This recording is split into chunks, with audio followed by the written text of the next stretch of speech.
वालेकुम वरहमतुल्लाहि वबरकातुह। कुरान के बारे में रसूलुल्लाह सल्लल्लाहु अलैहि वसल्लम ने फरमाया, बेशक लोगों में से कुछ खालिस अल्लाह वाले होते हैं। सहाबाए कराम ने पूछा, वो कौन है?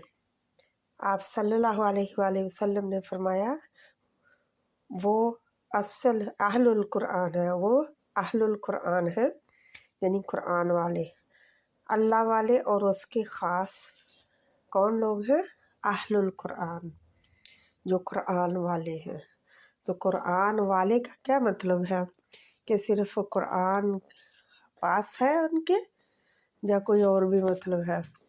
कुरान वाले यानी कुरान के हर तरह से कुरान के ऊपर अमल करने वाले, हर तरह से कुरान का हक अदा करने वाले, कुरान को समझ के पढ़ के फिर आगे भी पहुंचाने वाले। अमल करने के बाद अमल भी करना है, पढ़ना भी है, आगे भी पहुंचाना है।